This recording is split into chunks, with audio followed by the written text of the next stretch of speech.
Good morning, everyone. Welcome to the roundup of news events that happened in the month of September with a bit of analysis. In this roundup, we will cover Prime Minister's visit to Brunei, Singapore, US, the developments on LAC with China, the war in Middle East, where it is heading to, Iran's supreme leader's concern about Indian Muslims, and finally, the bail of Mr. Kejriwal as to what it indicates about our society as a whole. So let's take up the first event. Look east, Brunei and Singapore. Visit to Brunei was part of well thought out India's foreign policy that has evolved over a period of time from look east to act east. Look east policy was announced in 1991 by the then Prime Minister Mr. Narasimha Rao to realign the country's foreign policy necessitated by the end of Cold War and disintegration of USSR. The policy's goal was to build economic and cultural ties with the region,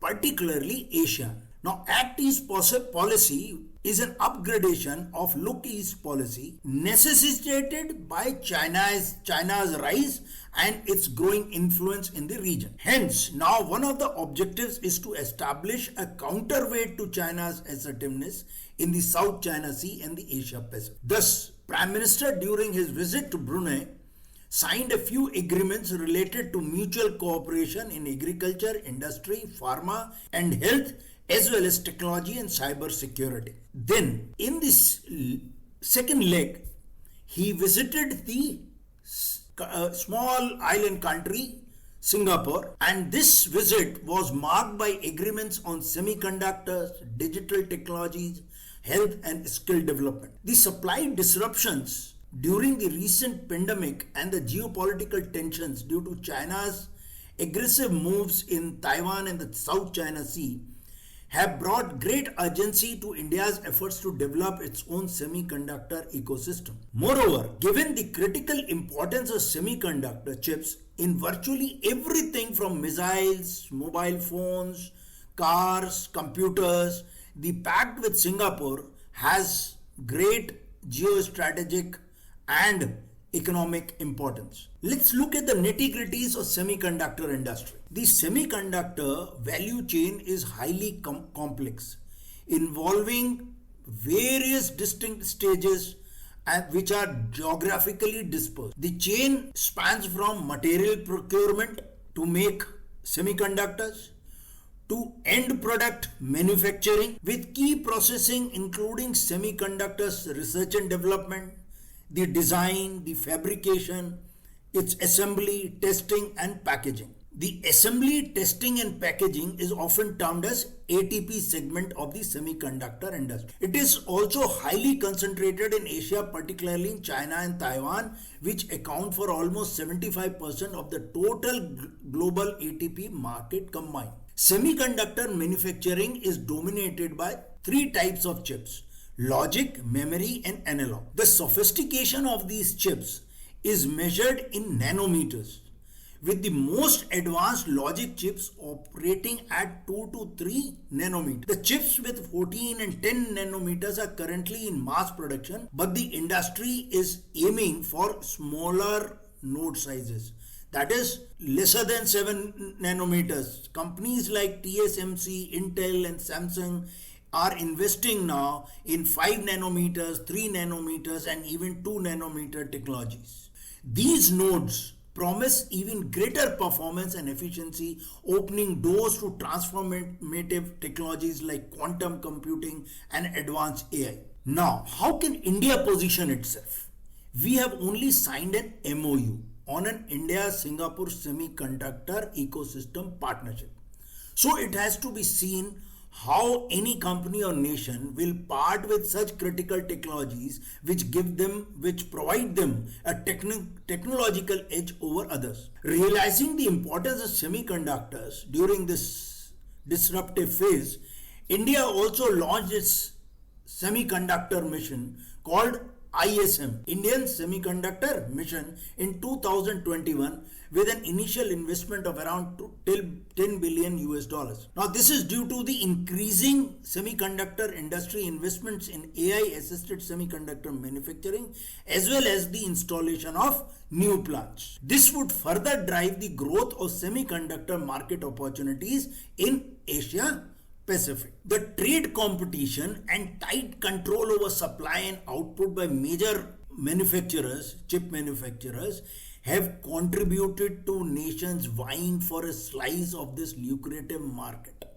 Every nation, the countries of European Union, United States, Japan, Korea, including India, are now enacting ambitious policies to bolster their semiconductor capability. So far, India has been able to attract an investment of 1.5 trillion rupees in semiconductors from major companies like Micron, Tata Electronics, CG Power and Keynes Technology. A Micron semiconductor assembly, testing, marking and packaging ATMP plant has been set up in Gujarat. Given the recent success that it has achieved by attracting companies like Micron, India is positioning itself to expand its role in the ATP segment. The proximity to the broader electronics manufacturing ecosystem, the cost competitiveness and supportive policies from the government can help boosting India's position in this market, at least in the ATP segment. According to a report by India Electronics and Semiconductor Association, the country's semiconductor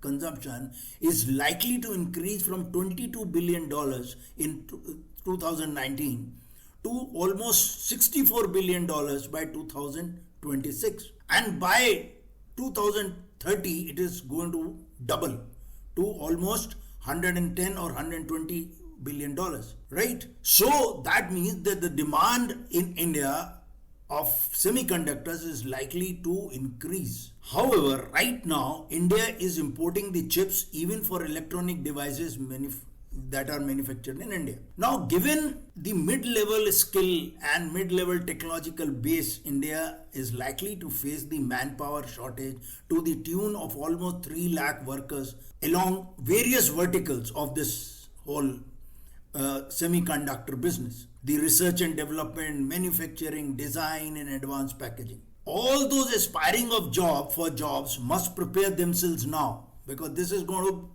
be in demand. This is a skill. Now, given the current levels of skills and technological base that India has, India will have to systematically create a space for itself in this highly monopolized competitive market, right? And this can happen by inching up the value chain. Now, as they say, Rome was not built in a day, and as other countries have graduated themselves and entered this market, India could also replicate the same strategy of entering the semiconductor market through ATP segment and then gradually moving up the value chain to fabrication and advanced semiconductor manufacturing like China has done. To establish an end-to-end semiconductor ecosystem, India can consider strategically moving across the industry value chain one domain at a time, right? So this is about the visit to Brunei and Singapore. The second, the Prime Minister's visit to US from September 21 to 23. Prime Minister attended a business roundtable with CEOs of leading US companies in the cutting-edge areas of artificial intelligence, semiconductors, quantum computing and biotechnology. US President Mr. Biden welcomed the progress towards India conducting the procurement of 31 long-endurance armed drones from America. Both would to boost the two-way reciprocal supply of defense hardware. Prime Minister Modi also attended the Quad Summit, and the joint statement that was issued post-summit may irk the Chinese. It criticized the Chinese aggression in the South China Sea as well as on Russia's invasion of Ukraine, where the leaders upheld the UN Charter on Sovereignty and Territorial Integrity. Thereafter, the announcement of initiatives will no doubt raise Beijing's ire. A Quad at Sea Ship Observer mission for 2025, a maritime initiative for training in the Indo-Pacific, and a maritime legal dialogue to support the rule-based order. However, the ties with US have faced unspoken tensions over the lingering effect of the Gurpatwant Singh Panun case. That includes summons issued for our National Security Advisor, Mr. Ajit Doval, in a civil suit that has been filed by Mr. Panun, and a White House meeting with Sikh activists who have campaigned against India.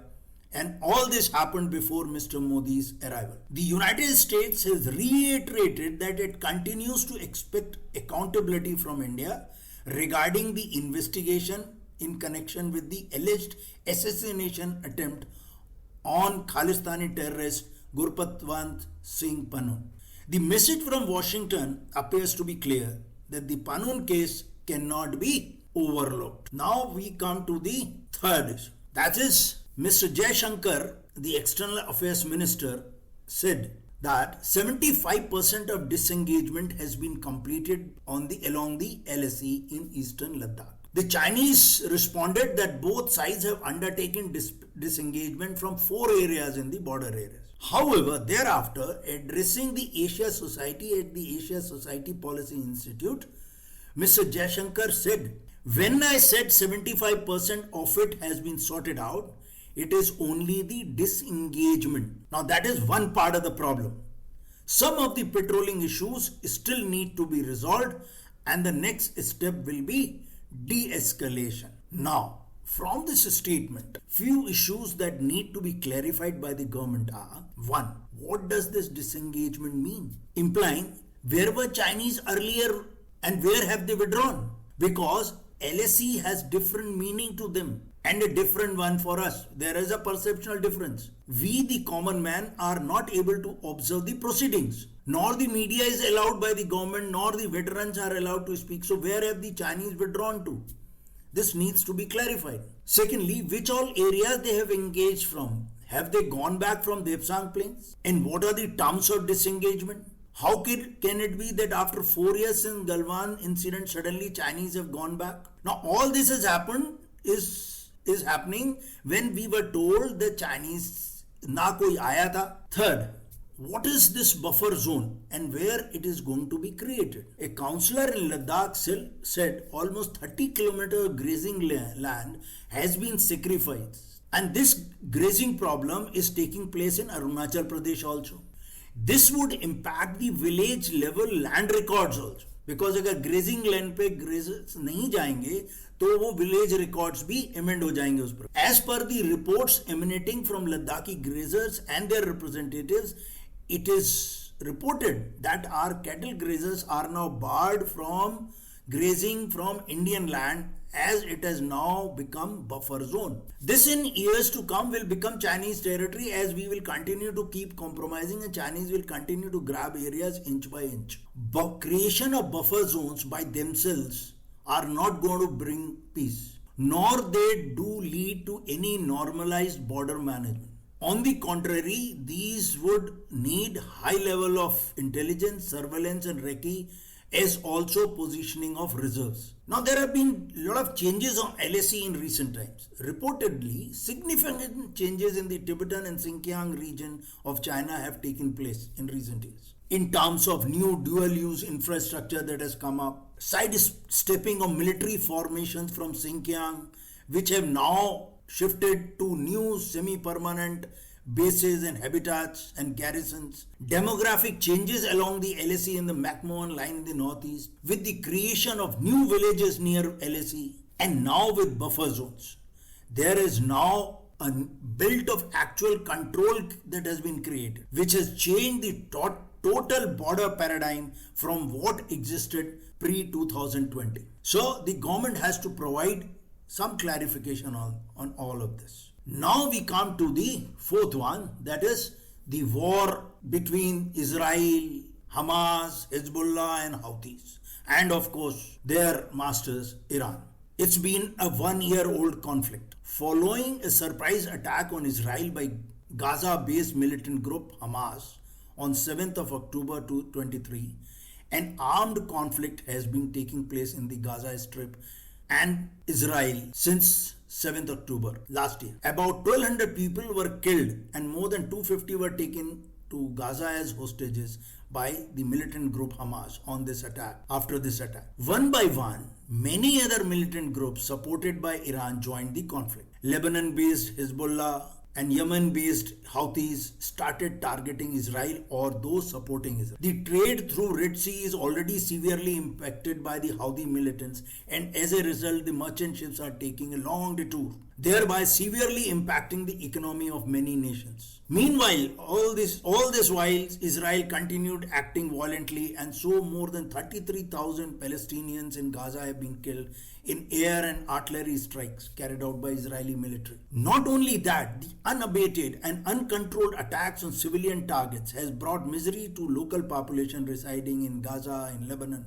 to include health, food supplies and destruction. Then Hezbollah militants also, which are based in Lebanon, also started attacking Israeli civilian targets using their long-range rockets. Now, stung from all sides, Israel went berserk and started bombing Lebanon and launched an out-of-the-book attack on communication system of military. Israel's Mossad planted a small amount of explosive inside almost 5,000 Taiwan-based pagers ordered by Hezbollah a few months before. The operation was an unprecedented that saw thousands of pagers getting detonated across Lebanon, killing number of people and wounding thousands, including Hezbollah's fighters and Iran's envoy to Lebanon. Thereafter, in another attack, Hezbollah's chief Hassan was killed in Lebanon that resulted in Iran attacking Israel with hundreds of missiles. Israeli Prime Minister Benjamin Netanyahu said Iran has made a big mistake tonight and will have to pay for it. And he added, whoever attacks us, we attack them. The United Nations Secretary General said, while amplifying the tensions that are in the Middle East, he said, there is escalation after escalation, meaning each side, warring side, is issuing warnings to the other that they will have to pay for it. When the Hamas attacked, it was Netanyahu's turn to say that Hamas has to pay. And thereafter, when Iran's envoy was killed, it was Iran's turn to say that Israel will have to pay. Right? So it is tit for tat. There is a point to ponder here. Israel wanted to set up a Jewish state, a state based on religion. And that they did. But it is the most insecure state today. The same goes for Pakistan also, which wanted a state based on religion, and they got it. But it's an insecure state. So religion does not bring security and stability. Now we come to the fifth event. Iran's supreme leader Al-Khamenei wrote on social media that the enemies of Islam have always tried to make us indifferent with regard to our shared identity as an Islamic Ummah. We cannot consider ourselves to be Muslims if we are oblivious to the sufferings that a Muslim is enduring in Myanmar, Gaza, India or any other place. Now after this statement, India hit back as expected. So Ministry of External Affairs spokesperson shot back, calling this statement misinformed and unacceptable. And it added, countries commenting on minorities are advised to look at their own record before making any observations about others. Right? Now, India and Iran tend to share a good relationship. They have got strong economic ties. Recently, they signed a 10-year contract to develop and operate the Iranian port of Chabar on Iran's southeastern coast as a gateway to exports to Iran, Afghanistan and Central Asia, which allows them to bypass the ports of Karachi and Gadar in Pakistan. Now, as far as this statement is concerned, this statement is nothing but an attempt to project himself or project Iran as the savior of Muslims all over the world. And nothing more than that should be read. It will be business as usual. However, what we need to look at is, in a globalized world, the news cannot be hidden. So, we should not forget that such news can haunt us at some time in future when the chips are down. Because nothing remains hidden. And here, look at what Al Jazeera writes. Human rights groups have alleged that the mistreatment of Muslims in India has seen a rising number of attacks against Muslims and their livelihoods. Reports of hate speech have also grown, and homes and properties have been demolished, and cases of mob lynching under the pretext of protecting cows have increased since Mr. Modi has come to power. Now, every such incident in India taking place cannot be hidden. The social media, the formal media, the electronic media, it will spread all over the world. So the point to ponder is, we are trying to take the same road that Pakistan took in 1947. And we know what has happened to Pakistan. And to say that Hindus are different is an underestimation, because we are doing the same to Muslims and other minorities now as we did to backward communities hundreds of years ago, and lost the political freedom due to the internal decay. Now we come to the bail granted to Mr. Kejriwal. The Enforcement Directorate had arrested 6 AAP leaders, including the Chief Minister, Mr. Arvind Kejriwal, and filed 6 charge sheets suspecting money laundering and corruption during the formulation and implementation of the infamous excise policy 2021 and 22 by the Delhi government. The agency alleged that the accused were in touch with Mr. Kejriwal to formulate the excise policy that resulted in undue benefits to them, in return for which they paid kickbacks to the AAP party. A total of 16 people were arrested in this case till now. However, despite keeping them for more than 6 months, all 5 of them out of 6 have been released on bail. Neither the CBI nor the ED could prove any charge. The issue here is not bail only, but what the judges have commented. Now, despite granting bail unanimously, the 2 Supreme Court judges who gave the judgment differed on the legality of the arrest. One judge remarked that the appellant's arrest does not suffer from illegality. However, there is an issue of liberty. On the other hand, Justice Bhuiyan came down heavily on the CBI, saying Mr. Kejriwal's arrest after he secured bail in the ED case was only to frustrate the AAP leader's release from prison. And CBI should not behave like a caged parrot. So, 11 years back, one Supreme Court judge, Justice Lodha, had commented that CBI is acting as a caged parrot, and now Justice Bhuiyan has said the same. What it implies is, neither the agency, the institute, that is CBI, has changed, and nor the politics of this country. As a common man who has got nothing to gain or lose from whosoever comes to power, it would not be an understatement that the biggest gunda is the Sarkar, whichever party is running it. They care little for law and constitution. Sadly, I could not find a suitable synonym for gunda, which is, its meaning is given in the Cambridge dictionary. Finally, we come to the rape incident in Medical College of Calcutta. The rapes have now become a political power game. The seriousness of this violent crime and the increasing incidents all over in our towns and villages are of no concern for those in governance, maybe at the center or even in states. It only helps them to settle their own political scores. The victim is of no concern to them. Political one-upmanship.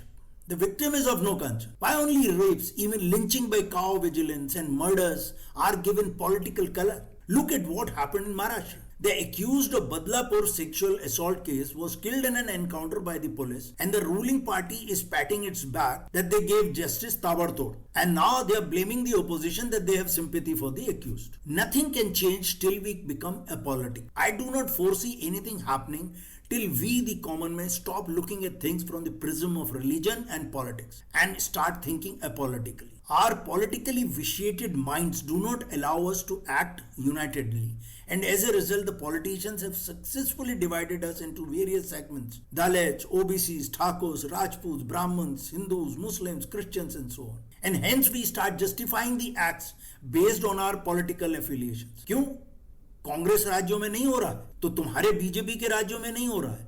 We have unconsciously divided the states into BJP, Congress, AAP, etc. Now, once again, the news travels and we make a mockery of ourselves. The news travels far and wide, all over the world. It's the foreign magazines and newspapers that are reporting, calling New Delhi as the rape capital. And as a result, we make a mockery of ourselves when some of us claim India ki izzat aur pratishtha badhi hai. Right, gentlemen? That's all for today in this monthly roundup. Thank you. Jai Hind.